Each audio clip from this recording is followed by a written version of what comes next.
I don't shake hands with your kind. Pull your hand back before you infect the table. Grayson Whitlock sneered as he finally looked up, his eyes raking over her like she'd tracked something filthy into the room. One man scraped his chair back, smirking. Another muttered, "Bold of her to forget where she is." Dr. Althea Rowan didn't move. Her arm stayed outstretched, muscles burning, her pulse thudding so loud it drowned out the laughter.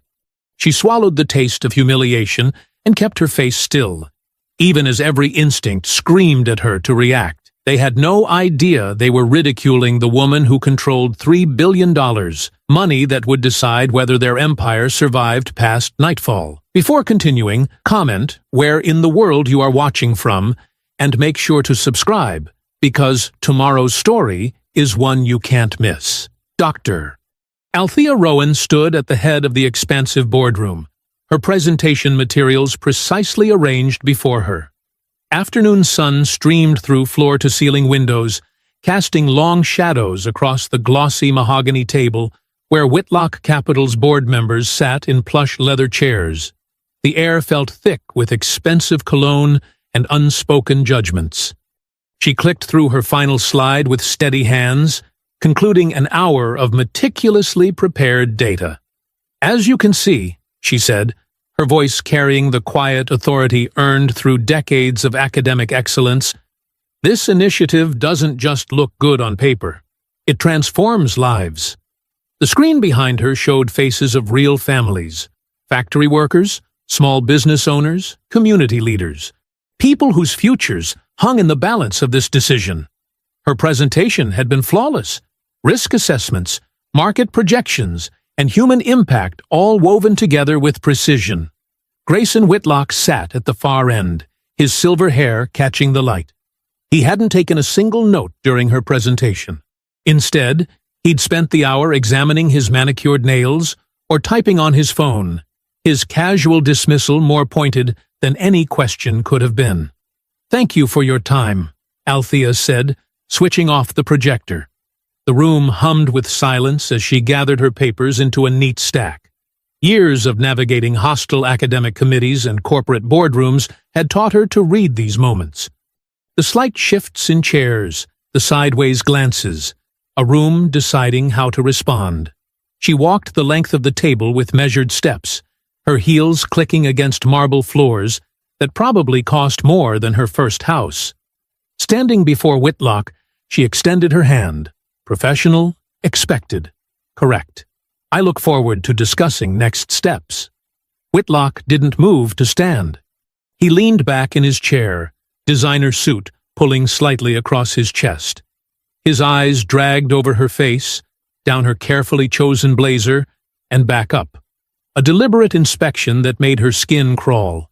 His lips curved into something that wasn't quite a smile. "I don't shake hands with your kind." The words landed like ice water, precise, practiced, meant to cut.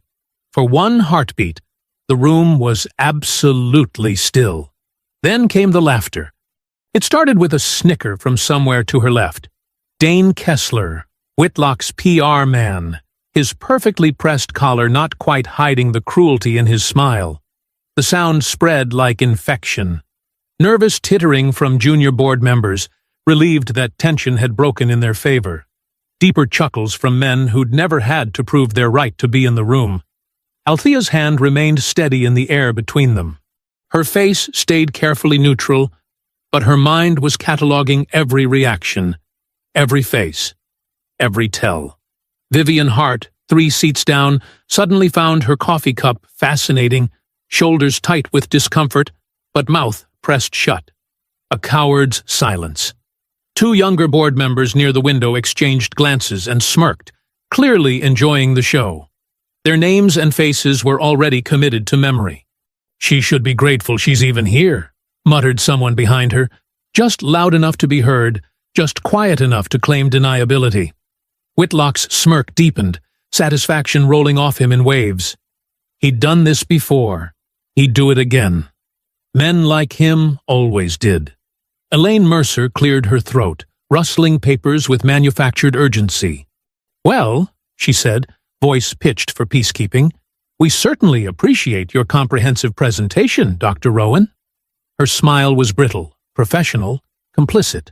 "Perhaps we should move on to discussing the technical details in a smaller working group?" The laughter faded to scattered chuckles.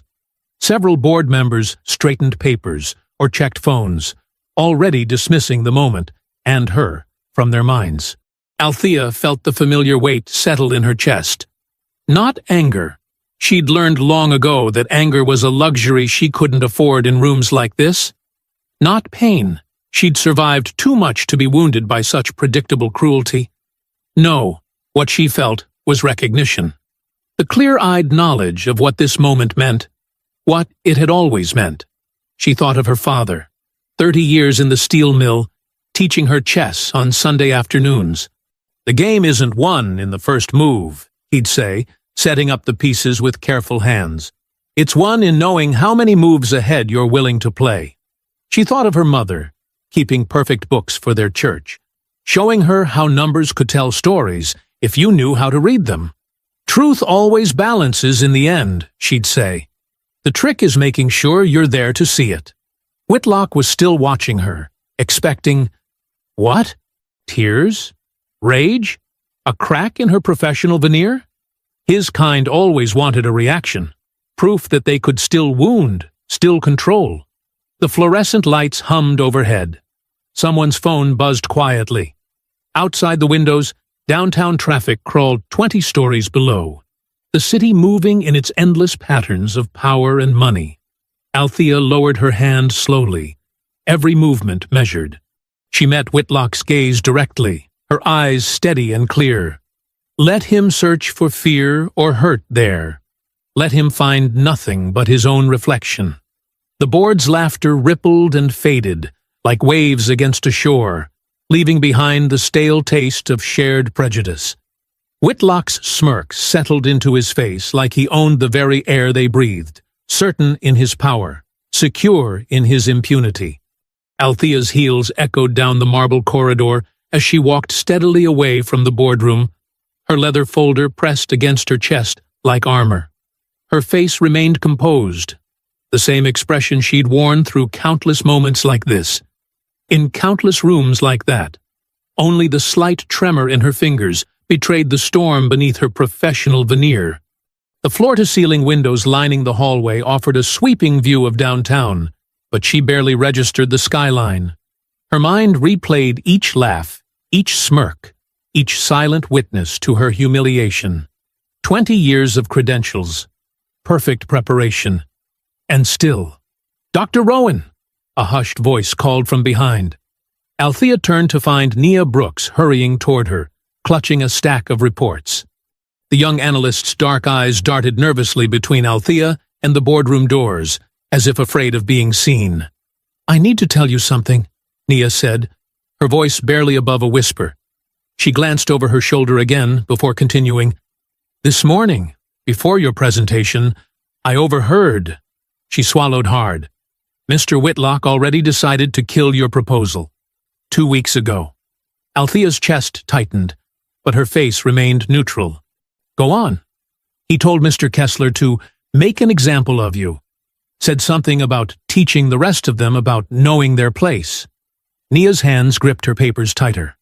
"What happened in there? It wasn't just about you. It was a message to everyone." Before Althea could respond, a familiar cologne announced Dane Kessler's arrival. He materialized beside them, all-expensive suit, and practiced charm. "Dr. Rowan," he said, smiling with too many teeth. "I hope you're not leaving us just yet. Elaine, Ms. Mercer, would like a word, to smooth things over." His hand hovered near her elbow, not quite touching, but hurting her direction all the same. Nia stepped back, fear flickering across her face. "I should get back to work," she mumbled, clutching her papers like a shield. Kessler guided Althea toward a smaller conference room, his voice dropping to a confidential tone. "You know how these old money types can be. Set in their ways. But we're all professionals here, aren't we?" The conference room was half the size of the boardroom, but no less expensive. Elaine Mercer stood by the window, her silver hair and tailored suit a study in corporate polish. She turned as they entered, her face arranged in careful concern. "Althea," she said warmly, as if they were old friends. "Please, sit down.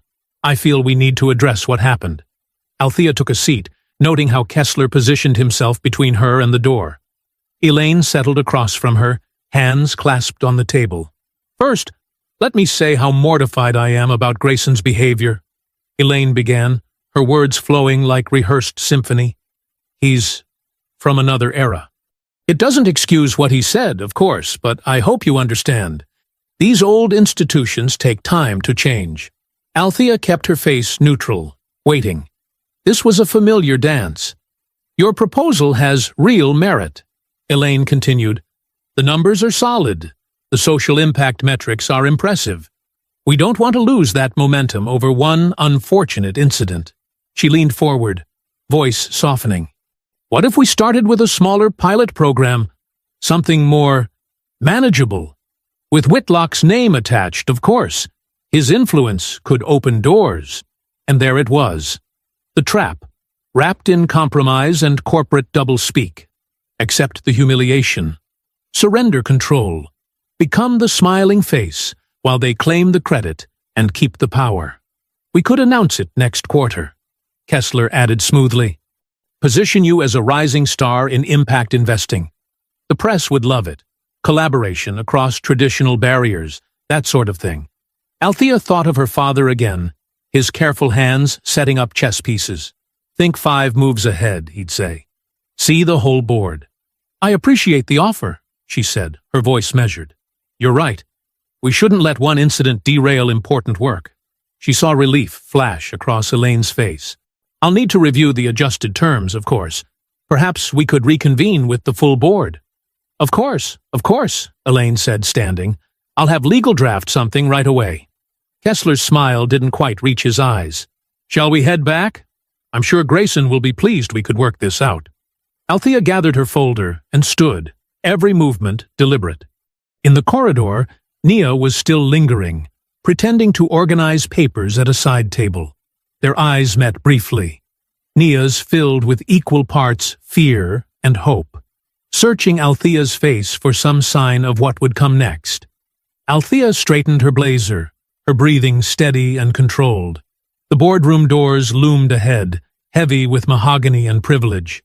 Behind them, Whitlock would be waiting, secure in his power, certain of her surrender. She took another measured step forward, her mind already calculating trajectories, seeing moves they couldn't imagine.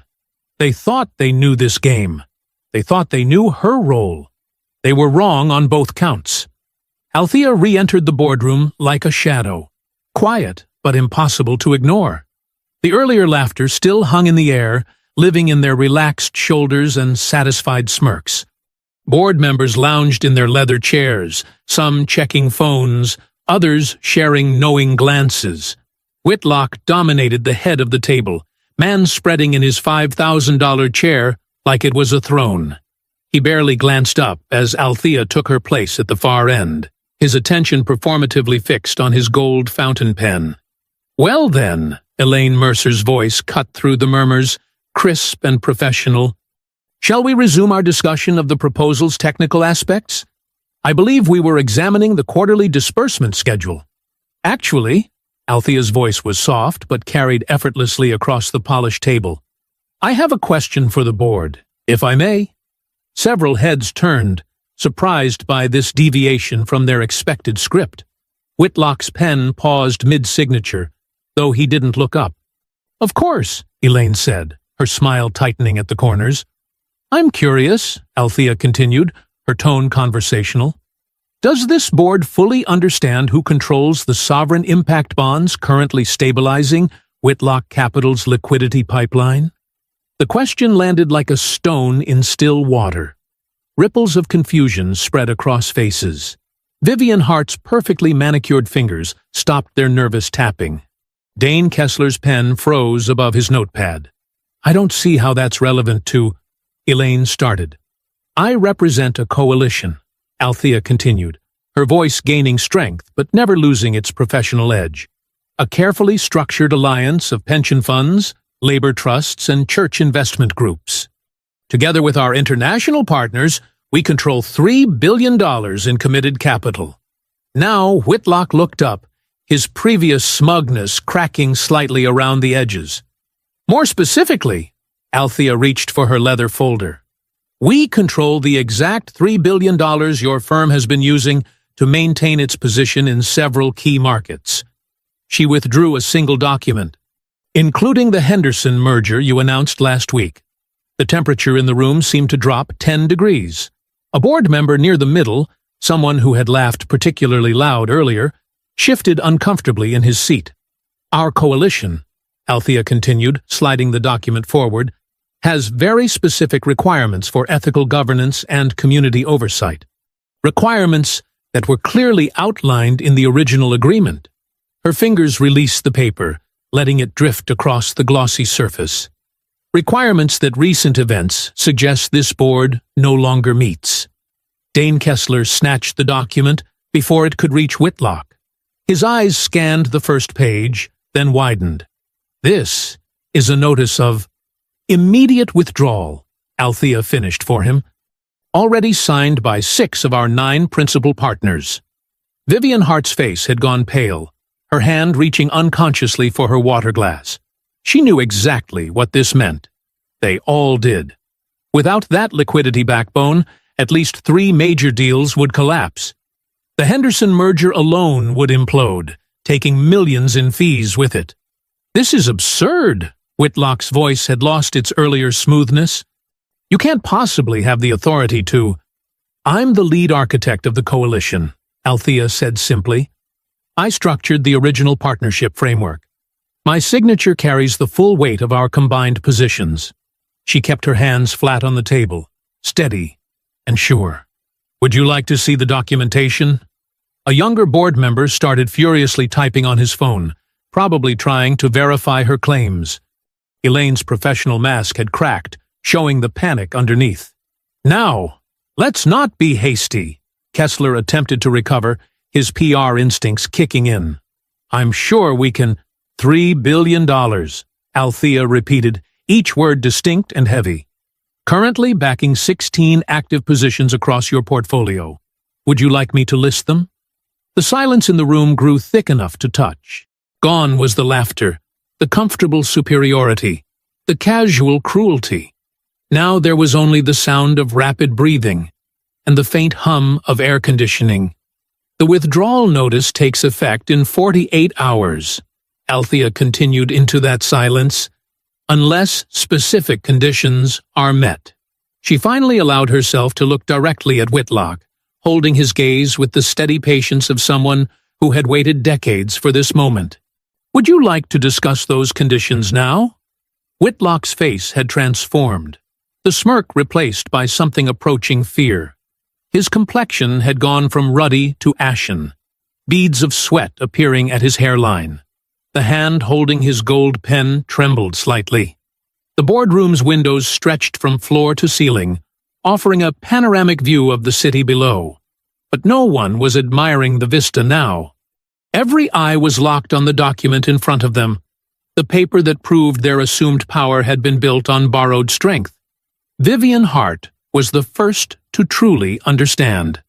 She looked at Althea with new eyes, not with respect exactly, but with the dawning horror of recognition. She saw now what they'd all missed. The quiet woman they'd dismissed had been holding the sword over their heads all along. The silence stretched, becoming louder than any laughter could ever be. Althea remained still, her breathing calm, her posture perfect. She didn't need to speak. The numbers spoke for her. 3 billion reasons why no one was laughing now. The boardroom emptied in waves of panic and hushed whispers. Junior members fled first, clutching phones and tablets. Senior directors huddled in tense clusters, their faces tight with calculation. Through it all, Althea stood unmoved, a center of calm in the storm she'd unleashed. Elaine Mercer's heels clicked rapidly across the marble floor. Dr. Rowan, please. Her hand caught Althea's elbow. My office. Now. Behind them, Whitlock's voice boomed. Tell her I want to speak to her man-to-man. Immediately. The private office was all glass and chrome, with views that probably cost more than most homes. Elaine shut the door with trembling fingers, her composed facade cracking. "You have to understand," Elaine began, pacing behind her desk. "This isn't just about today. This is thousands of jobs, dozens of projects. Real people will be hurt if you do this." Althea sat perfectly still, hands folded in her lap. Real people are already being hurt. Every day, by decisions made in that boardroom. "We can fix this," Elaine pressed. "I'll personally oversee a complete diversity review. Mandatory sensitivity training for everyone, especially Grayson. A new initiative for—" "No." Althea's voice was quiet but final. "No more symbolic gestures. No more committees that meet twice and disappear. No more training sessions where people learn new words, but keep the same hearts." Elaine sank into her chair. "Then what do you want?" "Structural change." Althea pulled out a document, clearly prepared in advance. Whitlock removed from all decision-making positions. Full transparency on investment criteria. Community oversight seats with real voting power. Written accountability measures with teeth. That's... Elaine's voice faded. She looked suddenly older, the weight of something heavy settling on her shoulders. "Impossible?" Althea finished. "Or just uncomfortable?" "You don't understand." Elaine leaned forward, lowering her voice. "Grayson isn't just a board member. He's—" She glanced at the door. "He knows things. About everyone. He has connections we can't afford to lose. The board isn't loyal to him. They're afraid of him." The door burst open. Whitlock filled the frame, his face dark with rage. Dane Kessler slipped in behind him like a shadow, tablet already in hand. "You think you're clever?" Whitlock's voice was low, dangerous. "You think because you've got some paperwork and borrowed power, you can come in here and threaten me?" Althea didn't stand, didn't raise her voice. "This isn't a threat, Mr. Whitlock. This is consequences." "Consequences!" He barked a harsh laugh. "Let me tell you about consequences. By tomorrow morning, every financial paper in the country will be questioning your competence. By noon, there'll be rumors about mismanaged funds, about radical associations, about your stability." Kessler's fingers flew across his tablet, taking notes. "A week from now," Whitlock continued, 3 different regulatory bodies will be very interested in your coalition structure. A month from now, every partner you've ever worked with will be getting calls about their relationship with you. Are you finished?" Althea's calm seemed to infuriate him further. "I'm just getting started." He planted his hands on Elaine's desk, leaning forward. "People like you make the same mistake. You think because you've learned our words, worn our clothes, sat at our tables, you belong here, but you don't. You never will. And when we're done, no one will remember your name except as a cautionary tale." Althea stood slowly, smoothing her skirt. "Mr. Whitlock, I've spent my entire career watching men like you mistake your position for power. You think you're threatening me with destruction?" She picked up her folder. "I'm from a place your kind burned down rather than share. We rebuilt. We always rebuild. This isn't some civil rights moment," he spat. "This is business." "No," Althea said. "This is justice, and it's been coming for a long time." She turned to Elaine. "You have 48 hours to meet our terms. After that, the withdrawal proceeds. All of it." "You'll regret this," Kessler spoke up, his PR-polished voice carrying an edge. "When the story breaks?" "The story broke 30 years ago," Althea cut him off. "When people like him decided people like me didn't deserve to be in rooms like this. The only difference is, now we own the room." She walked to the door, her phone already buzzing with messages from coalition partners. Each text asked the same questions. What happened? Are we holding the line? The elevator ride down was silent. Security guards watched her cross the lobby, their expressions uncertain. Someone had clearly called ahead about her. Outside, the wind whipped between the skyscrapers, catching her coat. Her phone chirped with a news alert. She opened it to see Whitlock's first attack already launching. Questions raised about radical element in impact investing sector. The article quoted anonymous sources concerned about unstable actors wielding disproportionate influence.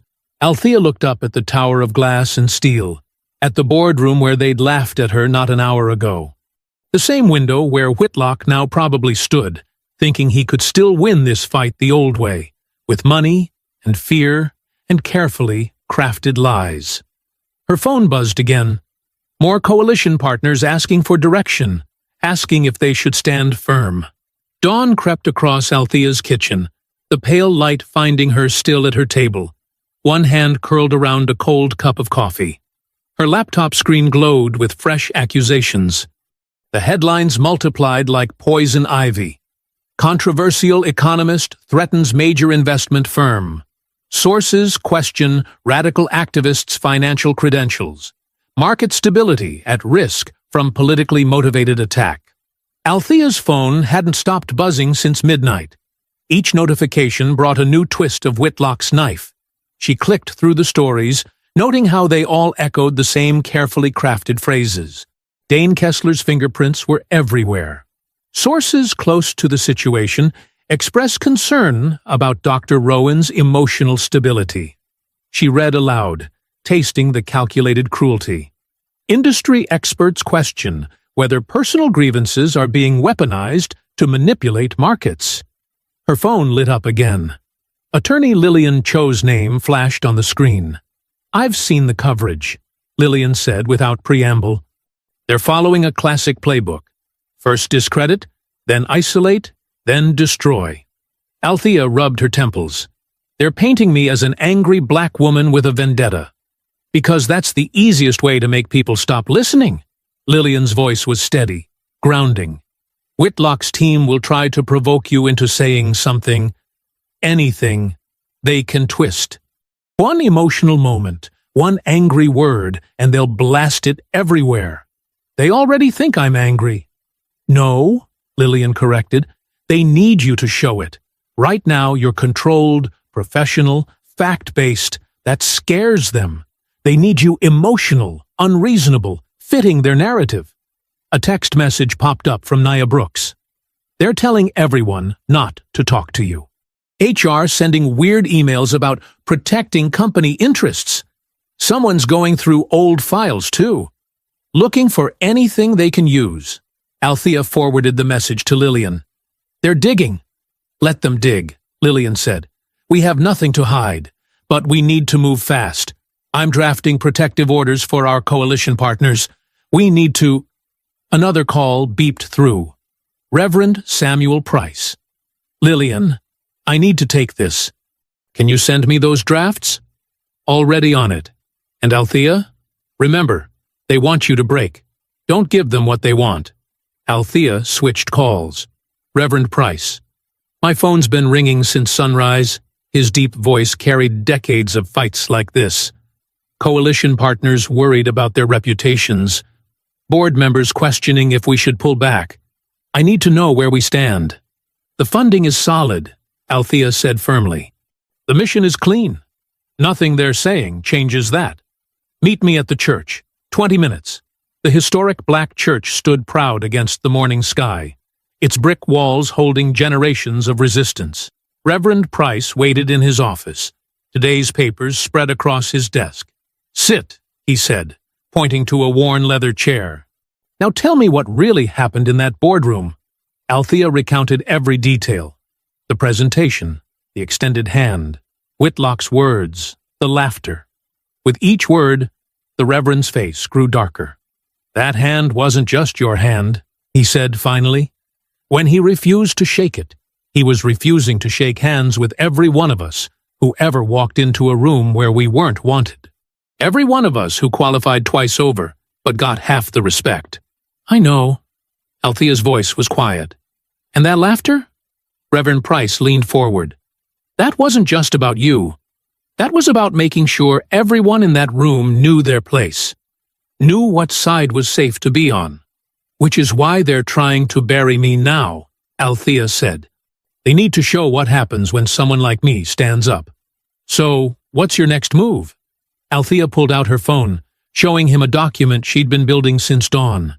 Truth, just truth.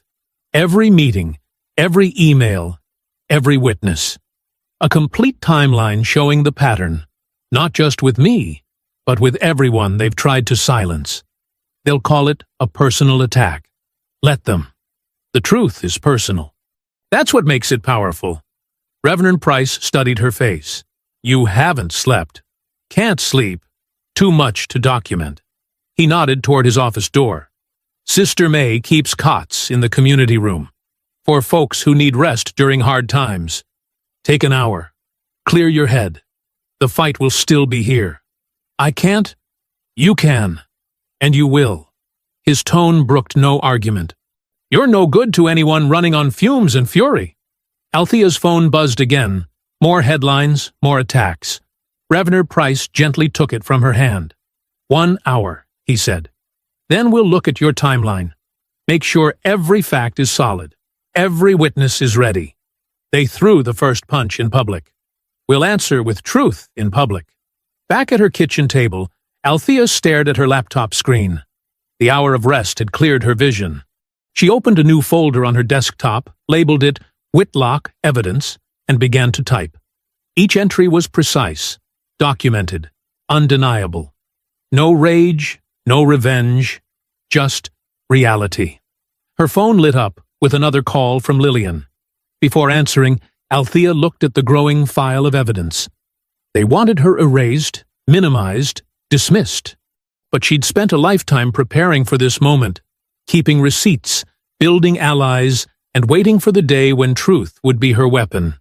She reached for her phone, ready to coordinate the next phase with her attorney. The sun climbed higher outside her window, casting long shadows across her kitchen table. The shadows would fade, but the truth, documented in that growing file, would remain. The press room's fluorescent lights buzzed overhead as Althea smoothed her navy blazer, standing behind a simple wooden podium. Camera lenses tracked her every movement. Attorney Lillian Cho and Reverend Price flanked her like sentinels, their presence both comfort and shield. Good morning, Althea began, her voice steady. I'm here to provide clarity regarding recent events at Whitlock Capital. She lifted her prepared statement, each word carefully chosen to state facts without inflaming tensions. Our coalition represents $3 billion in community-focused investment funds. From the start, we've been transparent about our ethical requirements, community oversight, fair representation, and accountability at all levels. She paused, letting the numbers sink in. When these terms were dismissed without consideration, we exercised our contractual right to withdraw support. Hands shot up immediately. Althea recognized faces from Dane Kessler's usual media rotation, reporters known for twisting words into weapons. Sandra Mitchell, Financial Daily, a sharp-faced woman called out. Isn't it true you're using social justice rhetoric to force control of a private company? Our terms were clearly stated in all preliminary agreements, Althea replied evenly. This isn't about control. It's about responsible investment aligned with community needs. Jim Brennan, Market Watch, a man near the front interrupted. Sources say you rejected a generous compromise that would have funded your project. Why turn down millions unless this is personal? Lillian stepped forward slightly, a subtle reminder of their strategy. Stick to facts. Avoid defensive responses. The proposed pilot program didn't meet our coalition's governance standards, Althea explained. We maintain consistent criteria for all partnerships. A commotion stirred near the back as more reporters pushed in. The questions grew more aggressive, carefully crafted to provoke an emotional response. How do you respond to allegations of financial intimidation? Aren't you worried about destabilizing market confidence? What gives you the right to demand changes in established institutions? Each question carried a barb, designed to paint her as an angry black woman throwing her weight around. Althea maintained her composure, addressing only the substantive points while letting the loaded implications fall flat. Then it happened.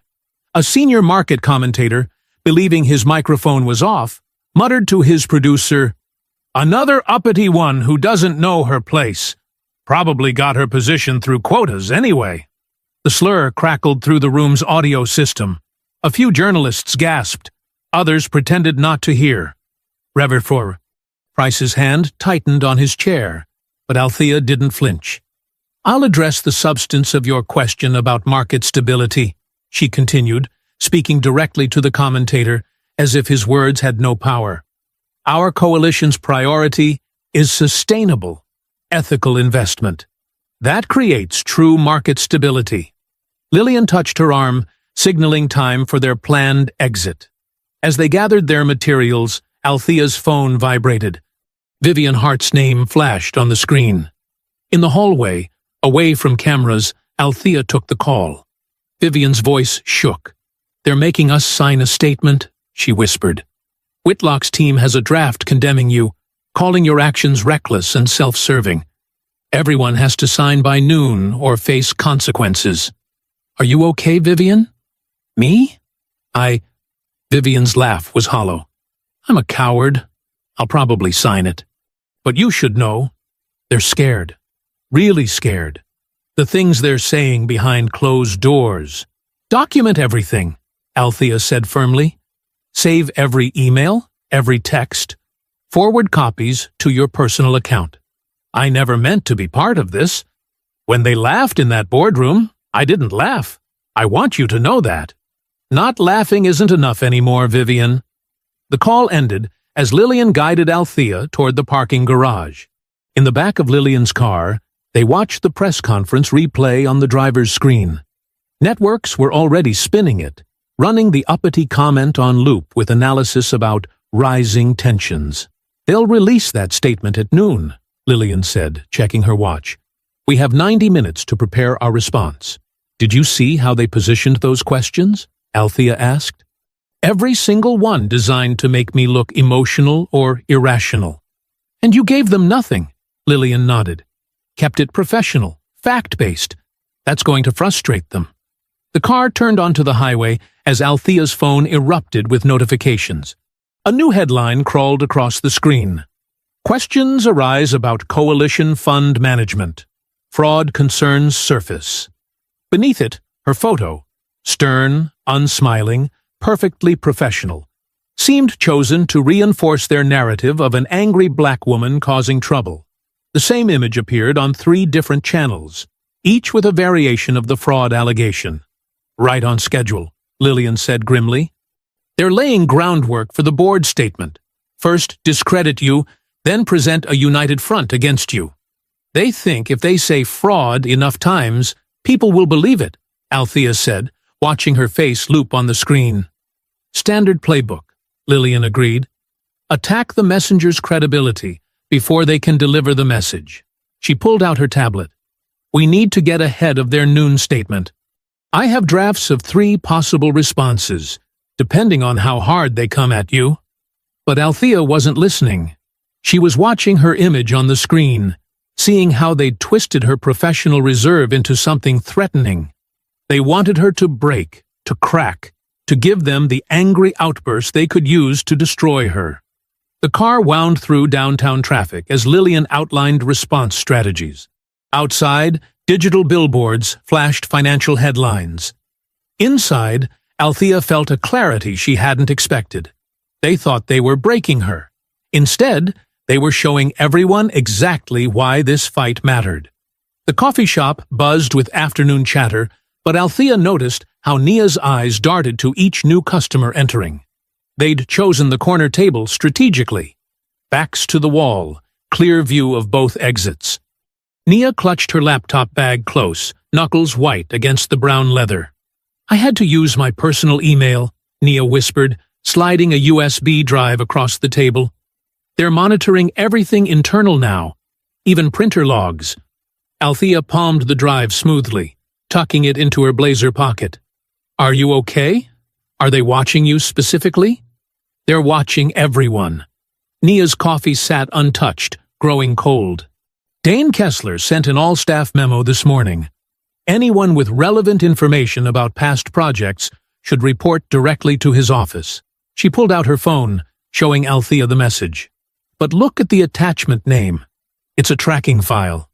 Opens differently for each recipient. Smart catch, Althea said softly. What else? Nia glanced around again before continuing. They have a spreadsheet. Color-coded targets in your coalition. Green for pressure points identified. Yellow for approach in progress. Red for resistant. She swallowed hard. There are names next to each entry. Personal details, family connections, financial weaknesses. Did you copy it? Everything I could access. But Althea... Nia leaned closer, voice barely audible. They're pulling badge records going back 6 months. Cross-referencing security footage. Anyone who talked to you, met with you, even rode the elevator with you, they want names. Are people coming forward? Some. They're scared. Marcus in accounting, remember him? His wife just had a baby. This morning he told Kessler about a lunch meeting you had with the pension fund representatives last year. Althea nodded, understanding. Fear was a powerful tool, and Whitlock's team wielded it expertly. The bell above the door chimed. A man in an expensive suit entered, making a show of checking his phone while scanning the room. His eyes locked onto their table for a beat too long. Time to go, Althea said quietly. Different exits, 5 minutes apart. They gathered their things carefully, movements measured. Althea went first, stepping out onto the busy sidewalk, where Lillian waited by a parked car. She'd taken 3 steps when a shoulder slammed into her hard, spinning her sideways. The suit-wearing man from the coffee shop sneered down at her. You people always want something, he spat, loud enough for nearby pedestrians to hear. Can't ever be satisfied with what you're given. Althea steadied herself, recognizing the trap. A reaction, any reaction, would feed tomorrow's headlines. She kept her face neutral, starting to step around him. He shifted to block her path. What's wrong? Not so tough without your lawyers and press conferences? Sir, Althea said evenly, you're blocking my way. Oh, now I'm being oppressive? He stepped closer, trying to loom over her. Going to call me racist next? Claim I'm creating a hostile environment? Pedestrians slowed, phones appearing to record. Exactly what he wanted. Step back, Lillian's voice cut through the tension as she moved between them. You've committed assault on camera, and you're currently attempting to provoke a confrontation. Would you like to explain that behavior to the police, or would you prefer to leave? I didn't assault anyone, he scoffed. Maybe your client should watch where she's walking. My client has multiple witnesses to your intentional physical contact and verbal harassment, Lillian stated calmly, gesturing to the growing crowd with phones raised. We can pursue this officially, or you can return to whoever sent you and explain why you failed to get usable footage. Color rose in his face. For a moment, it seemed he might escalate further. Then his phone buzzed. He checked it, scowled, and shouldered past them. Gentler this time. Are you all right? Lillian asked, as they walked quickly to her car. Fine, but we need to move Nia somewhere safe, Althea replied. That wasn't just a random attempt at provocation. They knew we were meeting. My office, Lillian nodded. We'll secure the documents first, then develop protection protocols. 20 minutes later, they sat in Lillian's corner office downtown. Nia's hands shook slightly as she connected the USB drive to a secure laptop. Everything's here, she said, opening files. Email chains, tracking sheets, meeting notes, Kessler's whole playbook for discrediting you. And evidence they're retaliating against employees, Lillian added, scanning the badge access monitoring protocols. This is explicitly illegal. Althea watched the files copy to an encrypted drive, each document another piece of armor against Whitlock's attacks. The afternoon sun cast long shadows across the office floor as they worked in focused silence. A sharp ding cut through the quiet. Althea checked her phone, then sat very still. What is it? Lillian asked. Message from Marcus in accounting, Althea said. Your audit firm just got contacted.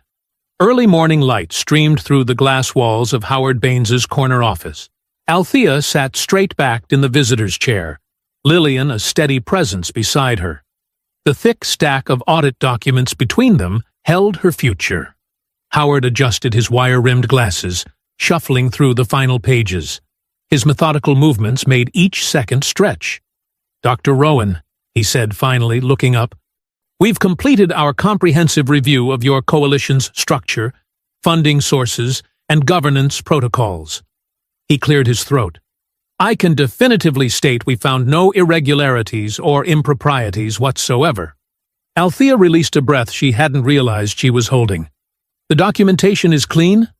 "Impeccable," Howard confirmed.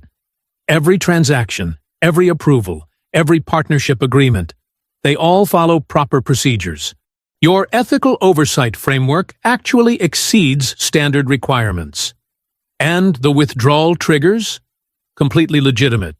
Your coalition partners maintain full legal authority to withdraw funds based on documented violations of governance standards." Howard straightened a paperclip. "Including discriminatory behavior by key decision-makers." Lillian leaned forward. "Would you be willing to put that in writing, Mr.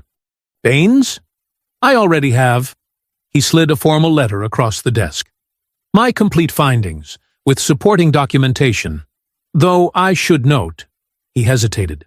"Yes?" Althea prompted. "I received some strongly worded suggestions about how to frame these results from Mr. Kessler's office." "Threats?" Lillian's pen appeared, ready to document. "Let's call them incentives," Howard said carefully. "Both positive and negative. But my professional reputation means something to me. Facts are facts." Althea's phone buzzed, Elaine Mercer's number flashing on the screen. She excused herself to take the call in the hallway. "Dr. Rowan." Elaine's voice carried an unfamiliar note of deference. "I understand Mr. Baines has completed his review?" "He has. And?" "Complete vindication of our structure and standards." Althea kept her tone neutral. "Would you like me to share his findings?" A pause. "The board is concerned about recent developments.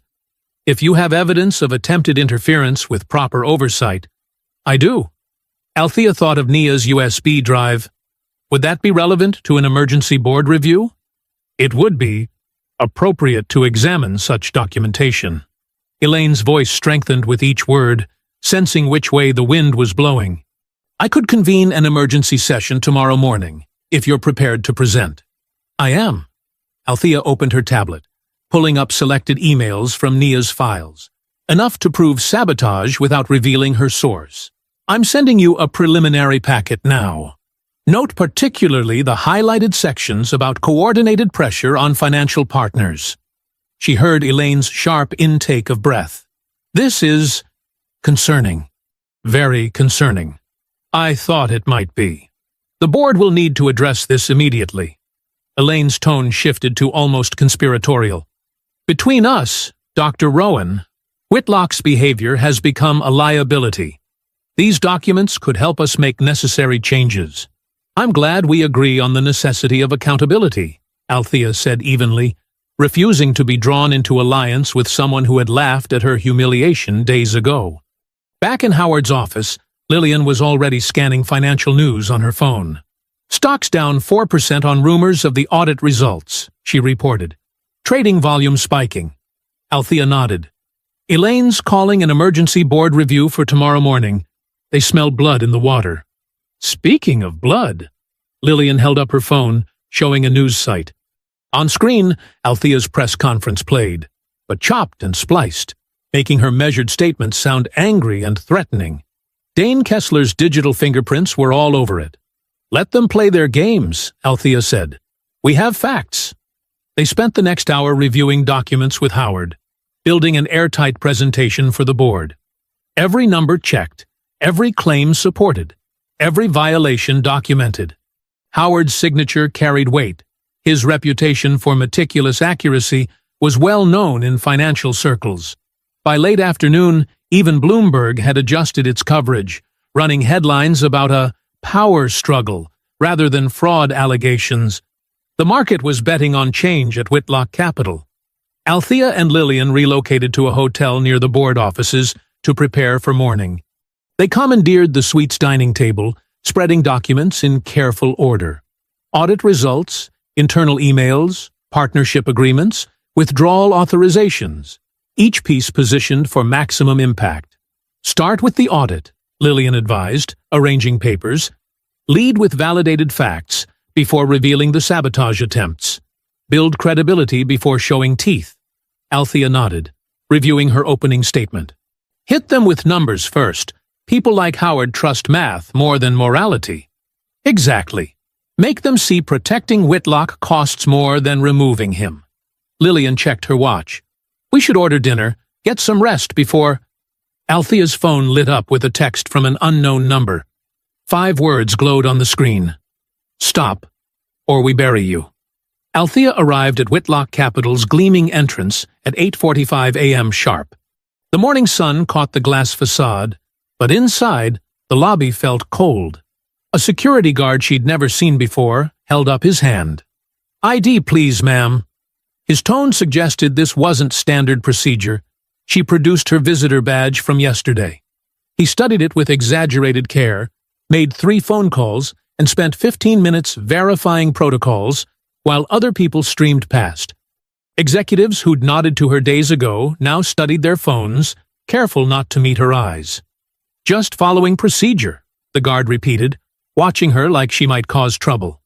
Althea stood perfectly still, her briefcase heavy with Howard's audit report and supporting documents. She'd chosen her clothing carefully, a charcoal suit that meant business, not submission. Around her, whispers floated between desk workers and cleaning staff. She caught fragments. That woman who... And Whitlock's furious. Finally, Elaine Mercer's assistant hurried down, flustered. So, sorry for the delay, Dr. Rowan. Security protocols, you understand. Please, the board's waiting. The boardroom felt different today, tenser with none of yesterday's smug laughter. Board members clustered in small groups, their hushed conversations dying as Althea entered. Vivian Hart offered a tiny nod. Whitlock sat in his usual place, radiating cold fury beneath a practiced smile. Elaine called the emergency session to order, her voice carefully neutral. We're here to address serious concerns about operational stability and risk management. She avoided the words discrimination or racism. Mr. Baines's audit has raised questions requiring immediate attention. She began walking through Howard's findings, softening the edges. Where Howard had written clear violation of ethical governance standards, Elaine said procedural inconsistencies. Where he documented systematic exclusion, she said communication gaps. Still, the numbers were undeniable. $3 billion in coalition funding, 16 major pension funds, 28 community partnerships, all with clear withdrawal triggers that could collapse Whitlock Capital's liquidity overnight. Vivian Hart cleared her throat. May I speak? Her hands trembled slightly, but her voice held steady. Mr. Whitlock's behavior toward Dr. Rowan was more than unprofessional. It was damaging and discriminatory, exactly the kind of conduct our ethical governance standards were designed to prevent. Now, let's not overreact, Dane Kessler cut in smoothly. A simple misunderstanding. I was there, Vivian continued, stronger now. We all were. There was no misunderstanding. She turned to face the other members. If we don't address this, we're not just failing our ethical obligations. We're risking everything we've built. Several board members shifted uncomfortably. One whispered, "Stock's down 6% since opening." Another added, "My phone's been ringing all morning. Partners asking questions." "Perhaps," said an older member, glaring at Whitlock, "we should consider temporary leadership adjustments while we investigate." "I move for an immediate vote," said another, "to suspend operational authority, pending full review." Whitlock sat unnaturally still, his face a mask of calm that didn't reach his eyes. Dane Kessler leaned in, whispering something that made Whitlock's mouth curl slightly. Whatever was happening, they didn't look worried enough. Elaine called for the vote. All in favor of temporarily removing Mr. Whitlock from operational decisions pending investigation. Hands rose. 7, 8, 9. A clear majority. Althea watched Whitlock's reaction carefully. He looked satisfied, like a man who'd already won. Something was wrong. Althea reviewed Howard's report in her mind, comparing it to Elaine's presentation. There was a key section missing, the part about systematic interference with previous community initiatives. Why would Elaine skip the strongest evidence? "We'll take a brief recess," Elaine announced, "to prepare the formal notification." Board members filed out, some looking triumphant, others nervous. Whitlock remained seated, examining his manicured nails while Kessler worked his phone. In the hallway, Althea found a quiet corner and called Howard. The phone rang 4 times before he answered. "Howard, I need to confirm something about page 16 of your report." "Althea." His voice cracked with panic. "They're here right now. The managing partners." "What's happening?" "They're saying we missed critical evidence, that our methodology was flawed. They're forcing a retraction of the entire audit." Althea's heels clicked against marble as she rushed back to the boardroom. Through the glass walls, she saw board members huddled over phones, faces drawn with fresh anxiety. Elaine paced near the head of the table, one hand pressed to her temple while nodding into her cell phone. Whitlock lounged in his chair, a vulture's smile playing at his lips. Dane Kessler worked the room with practiced efficiency, dropping whispered comments that left people pale and shaken. "If I could have everyone's attention," Elaine called out, her voice tight. "We've received concerning new information." Board members settled into their seats, avoiding Althea's gaze. Papers rustled. Someone coughed. "Our independent auditors have contacted us with an urgent update." Elaine's words came carefully measured. "They've identified serious methodological concerns that require immediate review. As such, they're updating their position on their previous findings." "Updating?" Althea kept her voice level. "The audit was conclusive this morning." "Things change, Dr. Rowan." Whitlock's voice dripped false sympathy. "Perhaps if you'd been more thorough in your documentation." He spread his hands in a gesture of mock helplessness. "The vote will be suspended," Elaine continued, "pending full clarification of these new concerns." Whitlock rose slowly, buttoning his jacket. "While we're discussing concerns, I believe there's another matter of transparency we should address." He nodded to Kessler, who produced an official-looking document. "In the interest of due diligence," Kessler said smoothly, "we've been made aware of a federal inquiry into certain irregular patterns within Dr. Rowan's coalition structure." The room temperature seemed to drop 10 degrees. Board members shifted in their seats, paper shuffling growing more agitated. "What federal inquiry?" Althea demanded. Kessler slid the notice across the table. "The Securities and Exchange Commission has questions about your coalition's formation, specifically about potentially coercive practices used to gather vulnerable community partners." "That's absurd," Althea said, scanning the document. The language was real but vague, the kind of preliminary fishing expedition that could be triggered by an anonymous tip. "Is it?" Whitlock's voice carried to every corner. "You've made quite a show of your power over these communities, Dr. Rowan, threatening to withdraw funding, demanding special treatment." He shook his head. "One might wonder if you're truly serving their interests, or merely using them." Several board members were already reaching for their phones, likely calling legal counsel. Althea recognized the play. They'd manufactured just enough doubt to make everyone fear liability. "This is what happens," Whitlock said softly, close enough that only she could hear, "when you overreach." Althea gathered her materials with steady hands, refusing to give him the satisfaction of seeing them shake. As she walked toward the lobby, voices followed her. "Can't risk association," and "need to distance ourselves." The elevator doors opened to reveal Nia Brooks, clutching a folder and looking terrified. She tried to step toward Althea, but 2 security guards materialized, blocking her path. "I'm sorry, Ms. Brooks," one said. "You need to return to your floor." Nia's eyes met Althea's, wide with panic. She mouthed 2 words. "They know." Before Althea could respond, the guards were steering Nia away. Through the lobby's glass front, Althea saw the crowd gathering. Reporters, protesters, people waving signs with twisted versions of her quotes. The smear campaign had worked fast. Her phone buzzed. Lillian Cho. "Don't engage. Car waiting at side entrance." Althea turned toward the service corridor, but not before catching Whitlock's reflection in the glass. He stood on the mezzanine, watching her retreat, victory etched in every line of his face. The side door opened to chaos.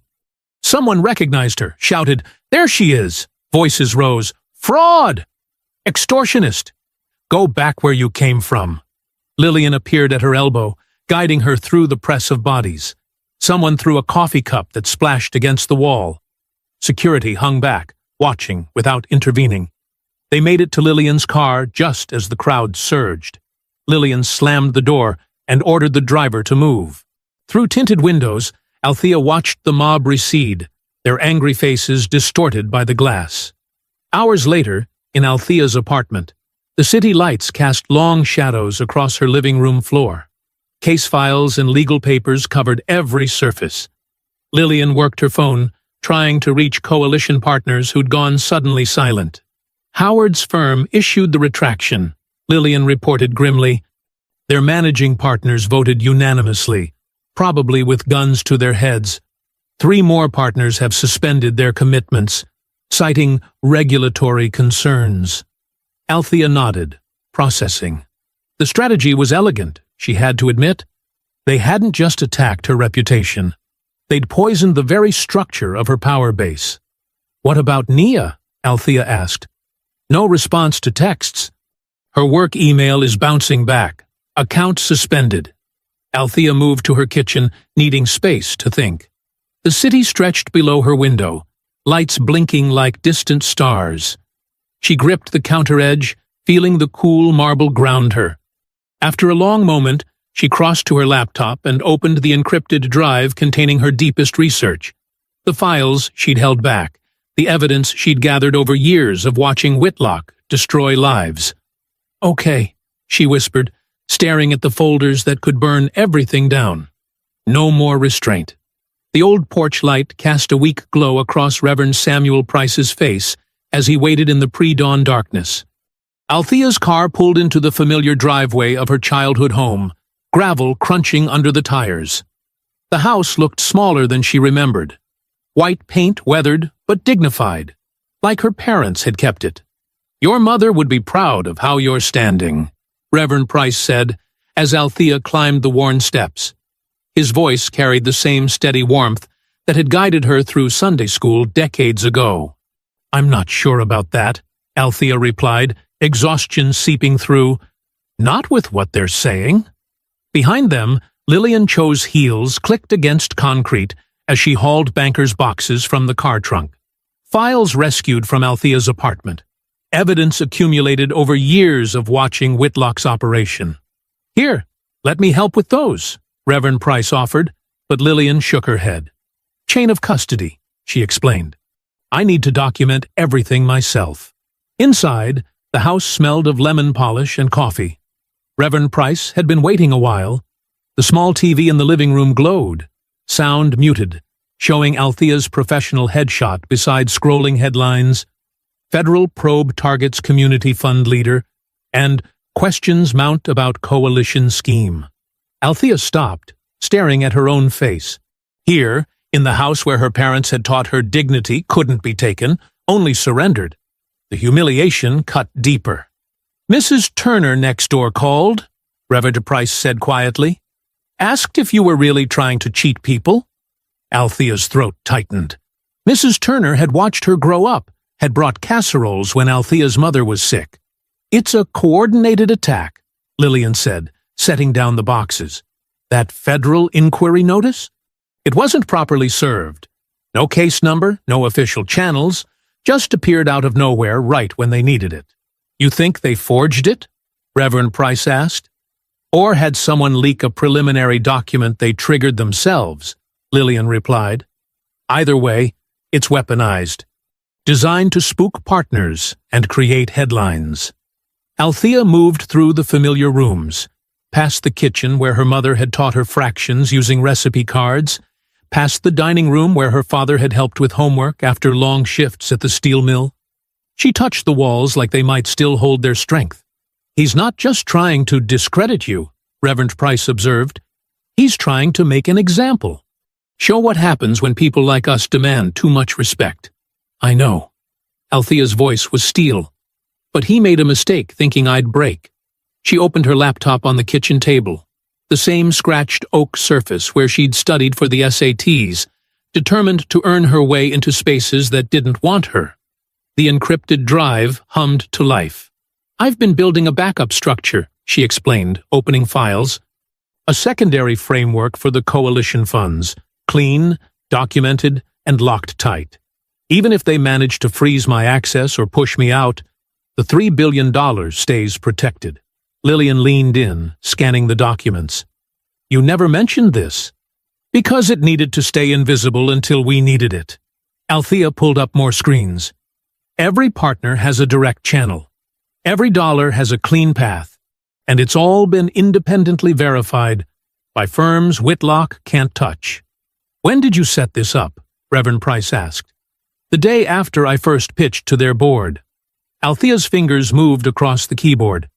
I saw how Whitlock looked at me, like I was dirt that needed sweeping. I knew then he'd try to bury me if I pushed too hard. So you built a fortress, Lillian said, admiring the legal architecture. I built a shelter, Althea corrected, for the communities counting on this funding. For people like Nia, who risked everything to help. The money was never about me. It's about all the lives Whitlock thinks he can just erase. Dawn was beginning to gray the kitchen windows, the same windows where Althea had watched her father leave for work every morning, head high despite the foreman who called him boy. Reverend Price put a gentle hand on her shoulder. Your daddy used to say, dignity isn't in how they treat you. It's in how you carry yourself when they try to take it. Althea nodded, feeling the weight of inheritance. Not money or property, but something stronger. The stubborn grace of people who refuse to bend. She stood and walked to the window, watching the sunrise paint her old neighborhood in gold. Behind her, Lillian sorted files and Reverend Price started fresh coffee. The TV still flickered with accusations, but they seemed smaller now, less frightening in the house that had taught her to stand. If he wants a story, Althea said, her voice carrying the certainty of someone who'd been preparing for this fight her whole life, he's getting the full one. The motel's neon sign buzzed in the gray morning light as Althea, Lillian, and Reverend Price pulled into the nearly empty parking lot. Room 114 was where Nia had texted she'd be waiting, but something felt wrong before they even reached the door. The curtains are open, Lillian noted, her hand tightening on her briefcase. Althea knocked anyway. 3 sharp raps that echoed down the concrete walkway. No answer. She tried again, calling softly, Nia? It's Althea.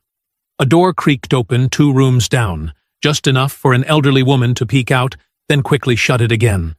I'll check with the clerk, Reverend Price offered, already heading toward the office. Althea pressed her palm against the door, as if she could feel what had happened through the cheap wood. The room was silent. No TV noise, no shower running, no rustling movement. Should we call the police? She asked Lillian. Not yet. Lillian shook her head. If Whitlock has connections there, it could make things worse. Let's gather information first. Rever. Price returned with the clerk, a young man in a wrinkled uniform shirt who couldn't quite meet their eyes. She checked out, he said, fidgeting with his keycard scanner. About 3 hours ago. Checked out, or was made to leave? Lillian's voice carried an edge. The clerk's eyes darted to the parking lot. Look, I just work here, but there were some men in suits, very professional looking. Said they were from corporate security. Did they show identification? Althea demanded. I didn't. I mean, they seemed official, He swallowed hard. The young lady left with them. Voluntarily. She walked out on her own. After they what? Lillian pressed. Threatened her career, her safety? I don't know anything else. The clerk backed away. Please, I need this job. Althea understood his fear. She'd seen it spread through Whitlock Capital like a virus. But right now, her concern was Nia. She scanned the empty room through the window. Bed still made, no sign of a struggle, but a coffee cup knocked over on the side table. Dark liquid stained into the carpet. Over here, Reverend Price called from the parking lot. He pointed to a discarded keycard sleeve half hidden under a car, next to a crumpled receipt from the vending machine. Althea checked the timestamp. 4:17 a.m., less than an hour after Nia's last message. They know. Those two words haunted Althea now. She should have moved faster, protected Nia better. A dark sedan idled at the far end of the lot, its engine a low growl in the morning quiet. Lillian immediately pulled out her phone and started taking photos, clear shots of the license plate and tinted windows. The car peeled out, tires squealing on asphalt. That'll be one of Kessler's watchers, Lillian said grimly. He always uses contracted surveillance. We need to move, Althea decided. Now. They drove back to her childhood home, using a winding route, checking constantly for tails. Althea's mind raced through scenarios, calculating moves and countermoves like the economist she was. Fear wouldn't help Nia. Strategy would. In her father's old study, Althea powered up her secure laptop. Her fingers flew across the keys, activating protocols she'd hoped she wouldn't need. What are you doing? Reverend Price asked, watching strings of code flash across the screen. Creating consequences, Althea replied. She opened an encrypted channel to Marcus Chen, a former federal investigator who now handled compliance verification for 3 coalition partners. His response was immediate. Standing by. Next, she accessed the secure escrow server she'd set up weeks ago, a digital dead man's switch. With precise keystrokes, she uploaded Nia's copied emails, along with time-stamped documentation of threats and harassment. If anything happened to either of them, everything would automatically release to multiple oversight bodies. Smart, Lillian approved, but will it be enough to make them back off? Before Althea could answer, her phone lit up with an unknown number. She put it on speaker. Hello? Dr. Rowan? Nia's voice was barely a whisper. I borrowed a phone. I can't talk long. Are you safe? Althea fought to keep her voice steady. They followed me from the motel. Kessler and 2 others. Cornered me in the stairwell. Nia's breath hitched. They wanted the drive, all the copies. Said they knew about my mother's medical bills, my student loans, that they could make everything easier or much, much harder. Did they hurt you? No.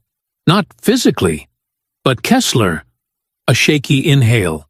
He said he owns my future now. That no one would ever hire me after this. Lillian was already taking notes, documenting every detail. Reverend Price bowed his head in silent prayer. Where are you? Althea asked. A coffee shop, downtown. I slipped away when they were arguing about jurisdiction with someone on the phone. Nia's voice cracked. I'm scared, Dr. Rowan. I don't know what to do. Althea closed her eyes, listening to the fear in Nia's breathing.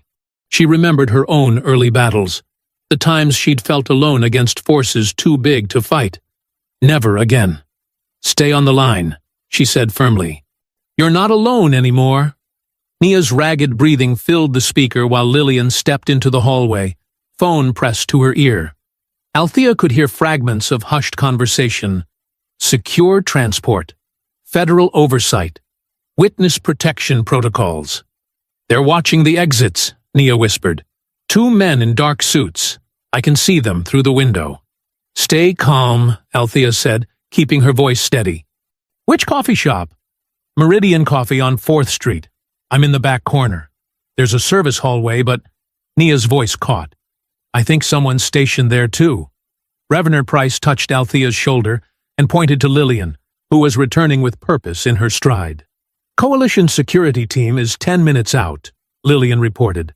"And I called Marcus Chen's contact at the Justice Department, the one who still owes me for the Henderson case. They're sending plainclothes agents to secure the perimeter." "Did you hear that, Nia?" Althea asked. "Help is coming. Just stay where you are." "I'm so sorry," Nia's voice cracked. "This is all my fault. I should have been more careful. Should have—" "Stop!" Althea cut in firmly. "You did exactly what was right. What was brave." The next 12 minutes stretched like rubber bands about to snap. Lillian coordinated movements through encrypted messages while Althea kept Nia talking. About her graduate thesis, her grandmother's recipes, anything to keep her grounded in the moment. Finally, Nia whispered, "Something's happening. The suits are moving. They're arguing with someone." "That's our people," Lillian confirmed, reading updates on her phone. "Federal agents are identifying themselves. Coalition security is moving in through the back." "I see them," Nia breathed. "There's a woman in a blue blazer gesturing for me to come with her." "That's Agent Torres," Lillian said. "Show her the authentication code I just texted you." They heard muffled movement, quick footsteps, then car doors closing. 10 minutes later, Nia was being ushered into Althea's childhood home, pale but unharmed. She collapsed into a chair, hands shaking. "They're going to destroy everything now," she said. "The coalition, the funding, all of it. And it's because I wasn't strong enough to—" "No." Althea pulled up a chair across from her. "You just helped us more than you know." Whitlock showed his true methods. That's not weakness. That's leverage. Nia looked up, confusion crossing her tear-stained face. "What do you mean?" Althea shared a look with Lillian, who nodded. "It's time to tell her." "The coalition didn't really fracture," Althea explained. "The partner who supposedly caved to pressure? It was a shell entity we created 6 months ago, knowing someone might try to break us apart. We needed Whitlock to believe he was winning so he'd get sloppy." You planned for this?" Nia stared. "Not the specifics," Althea admitted. "But I've seen too many reform efforts die because they weren't prepared for retaliation. So we built in safeguards, tripwires, and honeypots." Her phone buzzed. Howard Baines calling. She put it on speaker. "Dr. Rowan." Howard's voice was strained. "I've documented everything. The threats, the pressure campaign, the specific demands for retraction. I have voicemails, emails through back channels, even a recording of the meeting where they outlined what would happen to my firm if I didn't comply." "Send it all to the secure drop," Lillian instructed. "We'll add it to the evidence packet." "Already done, and—" Howard hesitated. "I'm sorry, I should have been stronger." "You did exactly what we needed," Althea assured him. "You created a paper trail of coercion." Another call lit up her phone. Elaine Mercer. Althea switched lines. "They're calling an emergency session," Elaine said without preamble. "Whitlock wants the board to sign a binding resolution permanently barring you and your coalition from any future involvement with Whitlock Capital or its subsidiaries." "When?" "Tomorrow morning, 9 a.m. Elaine's voice dropped. "He's unhinged, Althea. I've never seen him like this. He's threatening to destroy anyone who doesn't sign." "Let him try," Althea said calmly. "In fact, tell him I won't contest it. Let him believe he's won completely." After ending the call, she saw Nia's bewildered expression. "But why? Why let them ban you?" "Because," Althea explained, opening her laptop, "we need Whitlock to commit his tactics to paper in a venue he can't control. Every threat, every abuse of power, every instance of discrimination, it has to be documented where he can't bury it."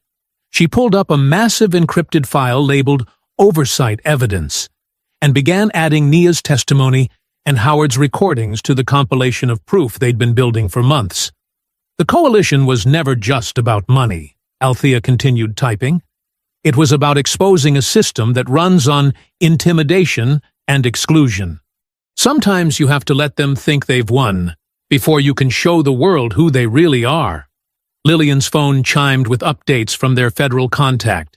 Security teams were in position. Witness statements were being processed. The machinery of justice was grinding into motion. Althea's cursor hovered over the send button on the evidence packet she'd prepared for multiple oversight authorities. She looked at Nia, still shaken, but sitting straighter now. At Lillian, who'd fought these battles before. At Reverend Price, who'd taught her that patience wasn't the same as surrender. She pressed send and whispered, "Now he walks into the light." The oversight hearing room hummed with tension as Althea stepped through the heavy wooden doors. Camera shutters clicked in rapid succession. Behind her, Lillian carried a thick binder of evidence while Reverend Price and Nia followed closely, their faces set with quiet determination. Whitlock was already seated at the respondent's table, radiating manufactured charm as he chatted with Dane Kessler. He caught Althea's eye and smiled, the same dismissive smile from the boardroom, now weaponized for the cameras. "Good morning, everyone," the committee chair announced, gaveling the room to order. "We're here to address serious allegations regarding Whitlock Capital's governance and business practices." Dane Kessler stood first, straightening his tie. "If I may, Madam Chair, we'd like to express our deep concern about the financial disruption being caused by Dr. Rowan's unprecedented actions." His voice dripped with rehearsed sincerity. "Thousands of jobs are at stake. Pension funds are at risk. All because one person chose to weaponize diversity politics for personal gain." Whitlock nodded gravely, playing the concerned executive. Several plants in the gallery murmured on cue. "Dr. Rowan," the chair turned to Althea. "Would you like to respond?" "I would prefer to submit evidence in sequence," Althea said calmly. "Starting with this federal inquiry notice that was used to intimidate our partners." She lifted the document. "You'll notice several irregularities in the formatting and delivery method. Our legal team has confirmed with multiple agencies that this document did not originate through official channels." The committee clerk began distributing copies. Kessler's performative confidence flickered. "Next," Althea continued, "I'd like to submit a series of threatening messages sent to coalition partners, along with voicemail recordings documenting explicit coercion attempts." She glanced at Howard Baines in the gallery. "The former head of our audit firm has provided sworn testimony about the pressure campaign to force a retraction." The room's temperature shifted. Committee members leaned forward, examining the transcripts with growing concern. Whitlock's smile became mechanical. "Additionally," Althea said, "we have internal emails showing systematic attempts to intimidate employees who raised ethical concerns." She nodded to Nia, whose hands were steady now. "Multiple whistleblowers have come forward with documented evidence of retribution against those who questioned discriminatory practices." Kessler stood again. "Madam Chair, these are cherry-picked communications taken out of context." "Mr. Kessler," the chair cut in sharply, "you'll have your chance to respond. Please do not interrupt again." Althea maintained her measured pace. "Finally, I'd like to submit an audio recording from a Whitlock Capital executive meeting dated March 15th of last year." She pressed play on the conference system. Whitlock's voice filled the room, unmistakable in its casual cruelty. "Listen, we keep certain people out of these positions for a reason. Make examples. Show them what happens when they don't know their place." Elaine Mercer, seated in the gallery, physically recoiled. She remembered that meeting, remembered her own silent complicity, as Whitlock had outlined his vision of power. More voices from the recording. Nervous laughter. Murmurs of agreement. The sound of privilege protecting itself. Then Whitlock again. "If they push back, bury them. Their careers, their reputations, whatever it takes. That's how we maintain standards." The recording ended. In the ringing silence, Whitlock's face had transformed, fury replacing his calculated charm. He shoved back from the table and stood, towering over Althea. "You manipulative bitch," he hissed, loud enough for the microphones to catch. "You think you can come into my world and expose private conversations? You'll pay for this. I'll make sure you never work again." Security officers moved toward him, but Whitlock was already advancing, his hand jerking forward toward Althea's face. The officers caught his arm mid-motion as gasps erupted from the gallery. Althea didn't flinch, didn't step back. She simply looked at him, the way you'd look at something small and venomous trapped in a jar. All his power, all his cultivated menace, reduced to impotent rage in front of rolling cameras. "Mr. Whitlock," the chair's voice cracked like a whip, "you will be seated immediately or removed from these proceedings." The security officers firmly guided Whitlock back to his chair. His face was mottled red, decades of unchecked authority crumbling in real time.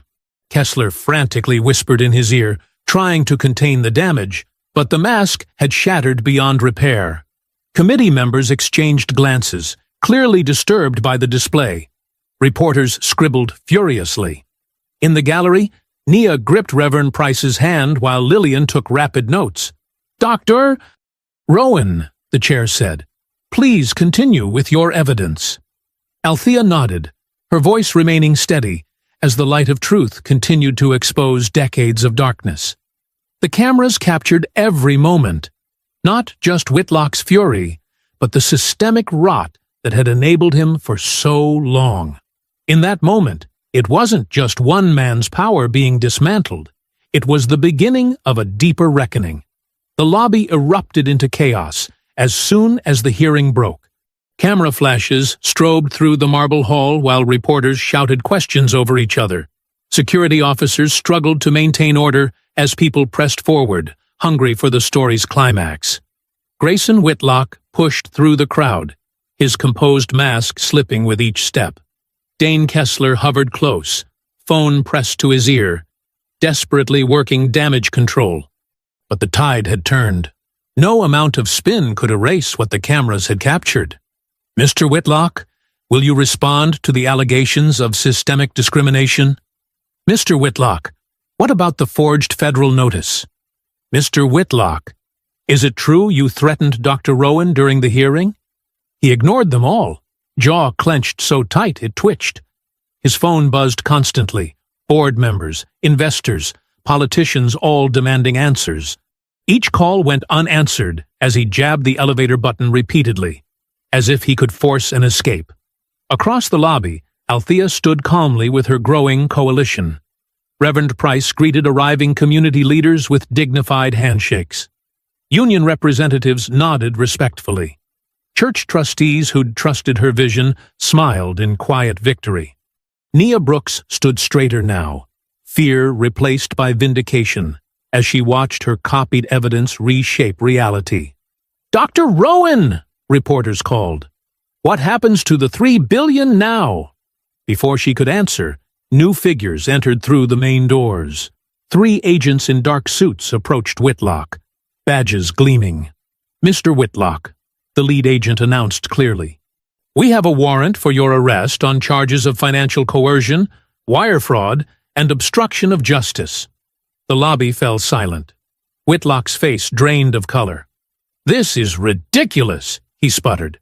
"Do you know who I am? My lawyers will—" "Your lawyers have been notified," the agent cut in, producing documents. "The evidence chain is extensive and verified. Please place your hands behind your back." Dane Kessler tried to slip toward a side exit, but 2 more agents intercepted him. "Mr. Kessler, we have questions about your role in document forgery and witness intimidation as well." Lillian Cho stood near Althea, tablet in hand. "The evidence was structured precisely," she said quietly. "Every document authenticated, every timeline verified, every witness protected. He never thought we'd build it this carefully because he never thought we could." Elaine Mercer approached their group, her usual polish cracked. Her hands shook as she held out a signed statement. "The board failed," she admitted, voice unsteady. "We knew, we all knew, and we let it happen. I'm cooperating fully with investigators. Maybe that helps reduce the charges. Maybe not. But I won't hide anymore." Whitlock struggled as the agents secured his wrists. "This is a setup. She planned this. She trapped me." "No, Mr. Whitlock," Althea said clearly, ensuring the cameras caught her words. You trapped yourself. Every threat, every slur, every act of retaliation. Those were your choices. I simply made sure they couldn't stay hidden. The agents began leading him toward the exit. Photographers surged forward, capturing the moment power lost its grip. Whitlock's snarl of impotent rage, his perfect suit wrinkled, his carefully crafted image shattered. Althea turned to her coalition partners. "Now," she said, "we build something better." She opened her tablet, displaying the new institutional framework they'd prepared. Community leaders leaned in as she activated the protected $3 billion through transparent channels they would help govern. Funding confirmations began arriving instantly for neighborhoods Whitlock had sneered at as not worth saving. "Nia," Althea called. Nia stepped forward, still adjusting to standing tall. "As our new deputy compliance lead, would you like to process the first community development transfer?" Nia's fingers flew across the tablet, authorizing funds with proper oversight and protection. Exactly what she'd wanted to see done right from the start. Reverend Price watched the numbers move, each confirmation representing real change for real people. "This is what justice looks like," he said softly. "Not just punishment for wrong, but resources for right." Through the lobby's glass doors, they could see Whitlock being guided into a waiting vehicle. No more smirks, no more threats, no more power to deny dignity to others. The man who wouldn't shake hands was now unable to touch anything he once controlled. Althea led her group outside into the bright afternoon. On the courthouse steps, workers and elders from coalition communities had gathered, people whose lives would be directly impacted by the funds now flowing freely. They reached out to shake her hand, one after another. No power plays, no conditions, no cruel reminders of place or kind, just human beings connecting as equals, building something new from the ashes of what arrogance had burned. A union steelworker clasped her hand firmly. "Thank you for not backing down." An elderly church deacon squeezed her fingers. "You made our voices matter." A young community organizer shook with both hands. "You showed us how to fight smart." Behind them, the vehicle carrying Whitlock pulled away from the curb. Few even noticed its departure. They were too focused on the future finally opening before them, built on foundation of justice too strong for old hatred to crack.